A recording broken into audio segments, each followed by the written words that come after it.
Sophia had always believed that life followed a predictable script: study hard, land a decent job, marry the men her parents approved of, and build a stable future.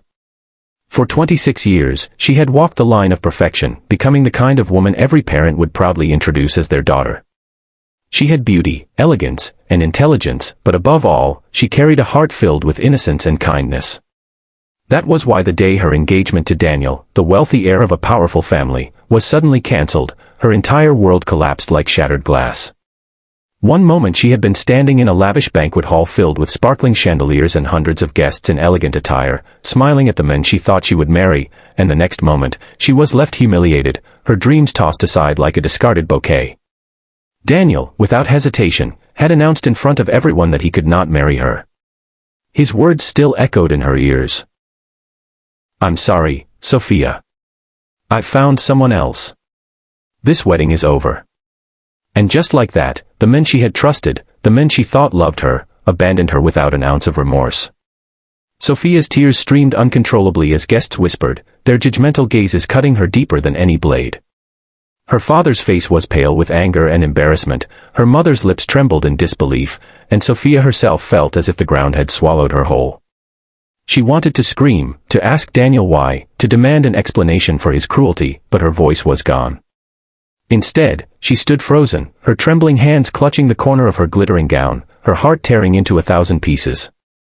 That night, after the humiliating scene, Sophia locked herself in her room and cried until her eyes could shed no more tears. The world felt cold and merciless, and she wished she could simply disappear. But fate has a strange way of rewriting stories, and sometimes, the darkest endings lead to the brightest beginnings. 2 weeks later, when Sophia had barely begun to recover from the sting of betrayal, her parents urged her to attend a distant cousin's wedding. "You can't hide forever," her mother pleaded softly. "Life goes on, Sophia. Show them you are stronger than this." Though her heart resisted, Sophia reluctantly agreed, not knowing that this single decision would lead her into a completely different destiny. At the wedding, surrounded by laughter, music, and dancing, she felt like an outsider watching a world she no longer belonged to. She sat quietly in a corner, her delicate fingers tracing the rim of her glass, when a stranger approached her. He was tall, dressed in a simple suit that looked far from expensive, and his shoes carried the marks of someone who had walked long miles. His name was Ethan. Ethan was unlike any man Sophia had met before. He didn't flatter her with sweet words, nor did he try to impress her with wealth or charm.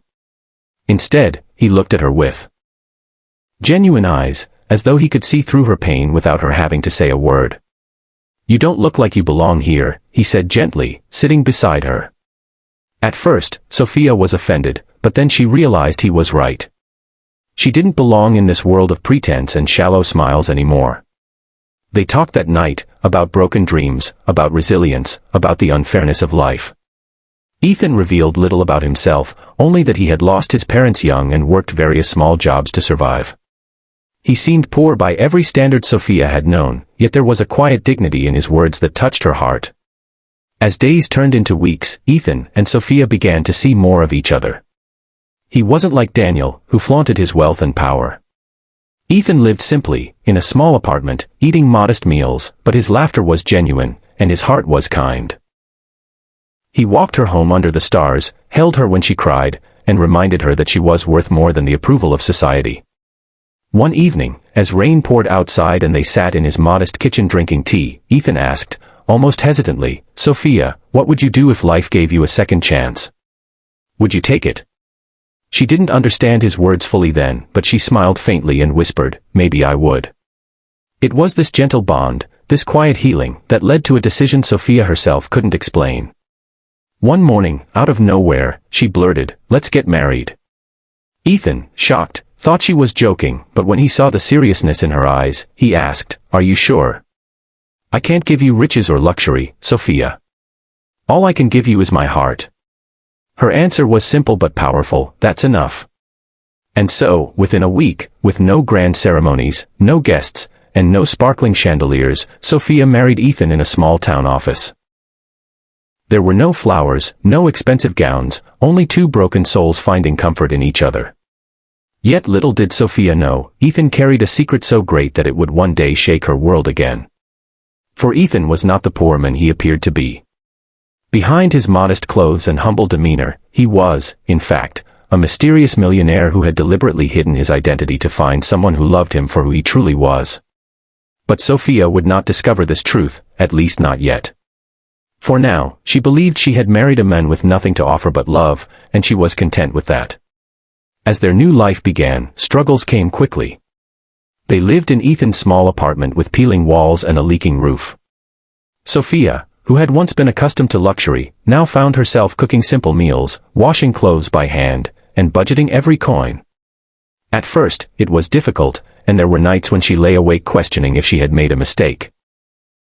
But then she would turn to see Ethan sleeping peacefully beside her, his hand still holding hers even in dreams, and she knew she had chosen love over pride, and that made everything worthwhile. One evening, after a particularly hard day when she had been mocked by an old acquaintance who sneered at her for marrying a nobody, Sophia broke down in tears. "Ethan, maybe they're right. Maybe I deserve better," she sobbed.